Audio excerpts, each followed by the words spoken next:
If I were to insult you in your own language, you'd feel offended. However, if I were to do the same in a foreign language, you wouldn't understand a single word.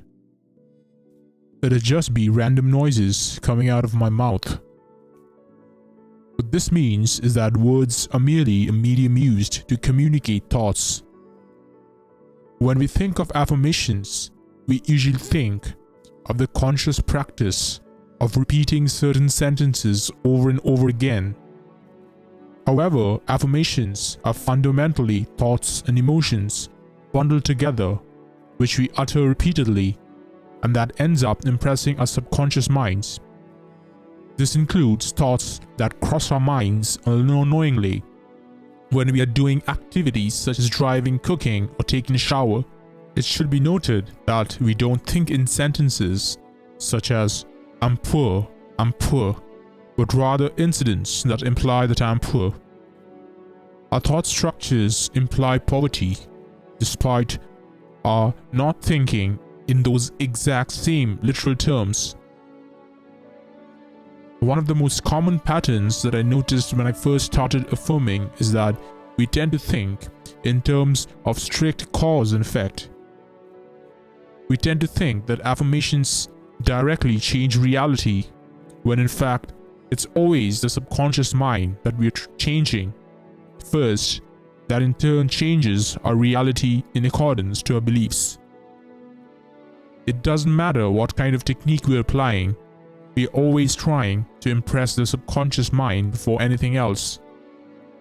So it can be beneficial to gauge the effectiveness of our practices by really noticing one's thoughts running on autopilot. This can be done through void meditation techniques that focus on questioning the mind instead of trying to reprogram something right away. If one can ask and find the answer to the question, how much of what I'm trying to believe do I actually believe? Of course, the answer won't come out as a little voice in your head, but rather a certain feeling.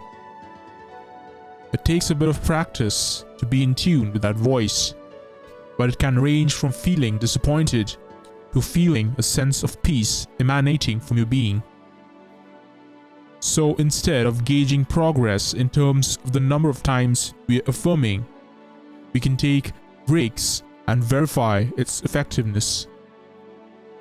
My second tip would be to not mindlessly affirm, but rather introduce an element of subtle emotion that can effectively bridge the gap between thinking of affirmations as plain sentences versus actually believing them. Remember that the emotion you feel need not be exaggerated, and quite frankly, it should not be too pronounced, as it would feel unnatural. Bringing to mind scenes consistent with your affirmations is quite underrated in my opinion. For example, you can repeat I'm rich and also imagine owning a luxury apartment or a luxury car. The object that implies that you're rich can be unique to you. Why is this important?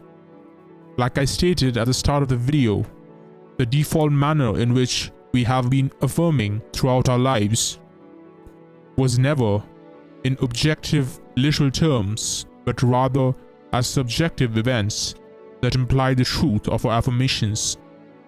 So when we introduce new beliefs, we take the same route of crafting subjective events that imply the truth of affirmations, rather than just mindlessly uttering objective affirmations that don't mean anything to us. Thank you.